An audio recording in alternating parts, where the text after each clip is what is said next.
Jesús, en el texto de Lucas 19, como recién veíamos, llega a Jerusalén y va directo al templo. En el templo, como veíamos, al entrar se pone a echar a los vendedores.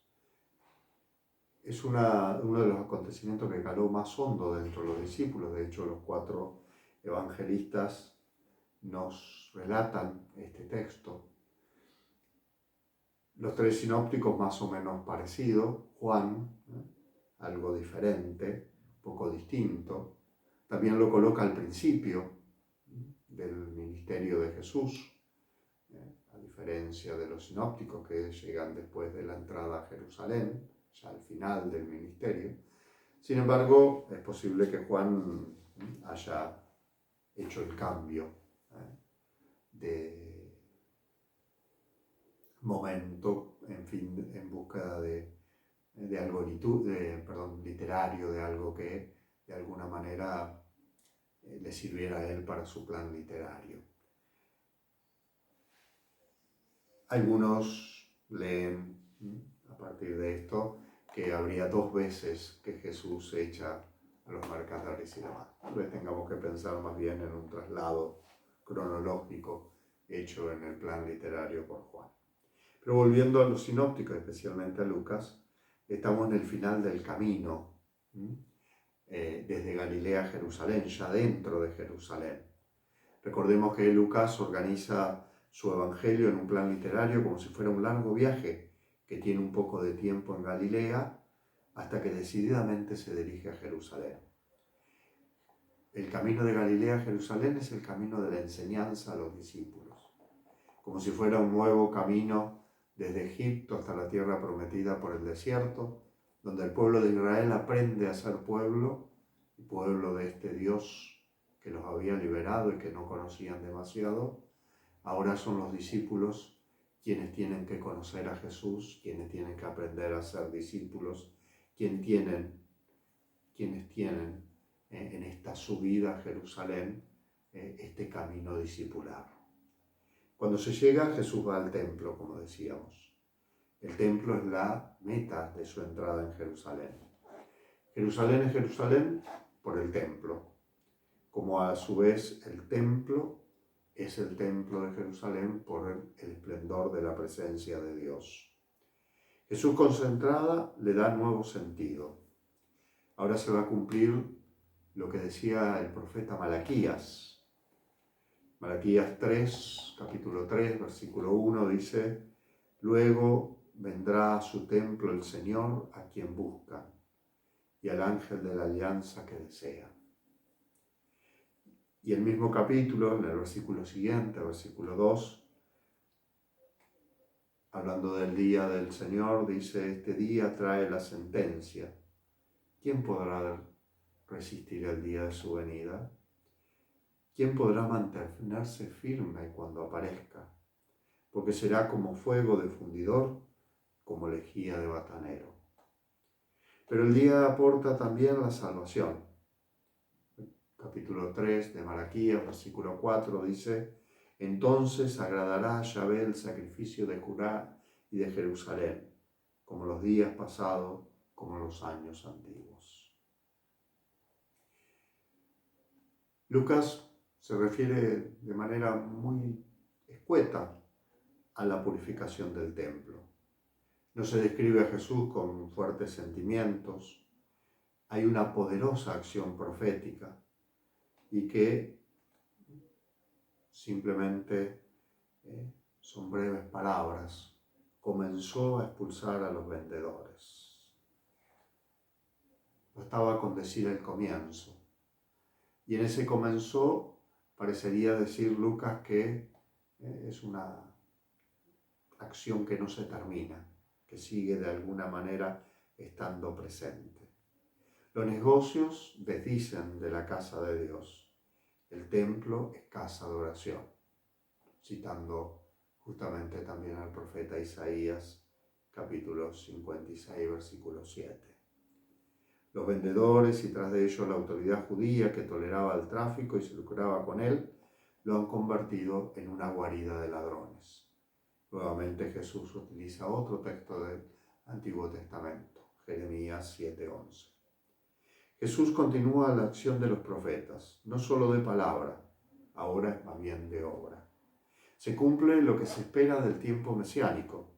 Otro profeta, Zacarías, capítulo 14, versículo 21, dice: no habrá aquel día más mercader en la casa de Yahvé Sebaot. El culto de Dios se restaura contra el culto de Mamón. Según Marcos, el templo es llamado casa de oración para todas las naciones. Lucas, sin embargo, no escribe acerca de este destino universal. El templo no será ya el lugar de oración para las naciones paganas, pero la iglesia naciente de Jerusalén se reunirá allí para la oración. Para ella consagra Jesús el templo con su presencia y su acción mesiánica antes de que sea destruido. La iglesia de Jesús está ligada con Israel, el pueblo del Dios veterotestamentario. La historia de la salvación se realiza en un proceso conducido por Dios a su término. Pero para poder comprender bien el acontecimiento de lo que sucedió con Jesús, es bueno explicar lo que pasaba en el templo de Jerusalén. Como todos sabemos, en Jerusalén existía este solo templo. Se cree que es el único de todo Israel, aunque un descubrimiento arqueológico de 2012 parecería decirnos que habría habido un templo a unos solo 7 kilómetros de Jerusalén y que desde el año 900 hasta casi la caída de Jerusalén existió y convivió junto con el famoso templo de Salomón. Dejaremos que la arqueología y la historia nos vaya aclarando esta realidad. Pero por lo pronto podemos decir que, como parecería decir la Biblia, solo el templo de Jerusalén ha existido. Y del templo de Jerusalén, para conocerlo un poco, aprovechando esta situación y este texto, podemos decir que en realidad existen 2 templos, o 3, ¿no? Hoy el pueblo de Israel dice que el tercer templo sería el futuro, el del tiempo mesiánico. Pero en la historia ha existido solamente 2. Uno, el primer templo, o templo de Salomón, que fue justamente el santuario principal desde aquel momento. En su interior estaba el arca de la alianza, el altar del oro, el candelero de oro, la mesa de los panes, la medida del maná. Dentro del arca de la alianza, las tablas de la ley, la serpiente de oro hecha en el desierto. Todo esto se perdió en la destrucción de Jerusalén. Pero allí estaba todo esto.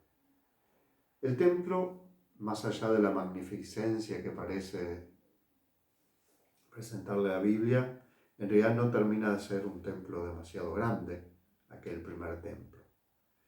Hecho en la explanada del monte Moriah, en la ciudad de Jerusalén. Tenía una dirección este-oeste, sin embargo el edificio no era demasiado grande, unos 27 metros, 9 metros de ancho y una altura de 13 metros y medio. Una capilla de las nuestras, sus dimensiones tal vez serían comparables a esto. Normalmente el culto se llevaba a cabo desde el exterior, porque no eran muchos los que podían entrar allí. A ambos lados de la entrada del templo había 2 columnas llamadas Joaquín y Boaz. Y los sacerdotes y el rey entraban en el templo a través de una gran puerta enchapada de oro de unos 10 metros de alto y 4 de ancho. Tras esa puerta había 3 recintos. Un vestíbulo que era seguido por 2 recintos más importantes. El primero de estos, denominado Ejal, lo santo. La última de las cámaras de los recintos era denominado Deviro Kodesh Kodashim. Era el lugar más sagrado del templo de Salomón, el santo de los santos. Allí en el centro estaba el Arca de la Alianza. A este templo lo destruyen las tropas del rey babilónico de Nabucodonosor II en el 586 a.C. Destruido, gran parte del pueblo exiliado a Babilonia, el imperio babilónico cae, lo toma, lo vence el imperio persa, y el imperio persa intenta devolver a cada pueblo, como una estrategia gubernamental, sus tradiciones, sus lugares, cierto cúmulo de leyes y también su religión. Por eso el imperio persa, Ciro adelante de él, indica la reconstrucción del templo de Jerusalén. Y así aparece el llamado Segundo Templo. Una reconstrucción que hace Zorobabel, gobernante de la zona. Primero se levantó y se dedicó el altar de Dios en un punto exacto donde estaba el altar anterior. Luego se limpian los escombros que estaban carbonizados, que estaban justamente en el sitio del primer templo. En el segundo mes del segundo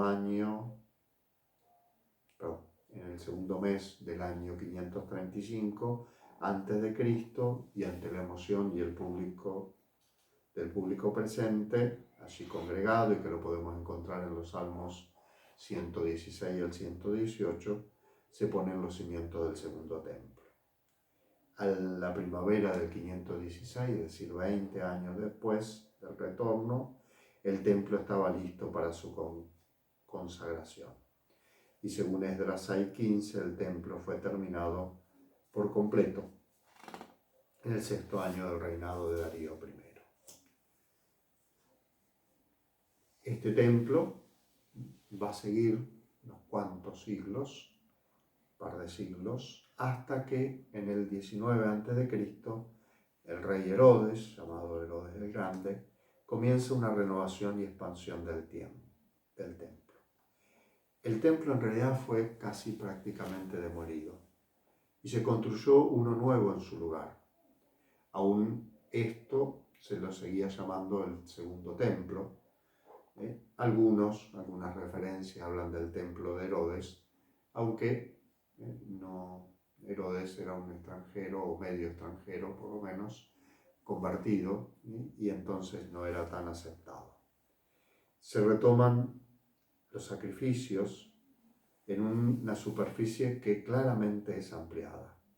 El nuevo edificio ocupaba una explanada de 500 metros de largo por 300 metros de ancho. Ya no estaban el Arca de la Alianza, ni el contenido que comprendía las tablas de la ley, ni la medida del maná, ni la serpiente de bronce, ni el Urim y Tumim, ni la vara de Aarón. Todos estos objetos sagrados desaparecieron en la destrucción de Jerusalén. Pero sí era esplendoroso en otras cosas. El segundo templo se diferenciaba también porque tenía un patio reservado para los gentiles.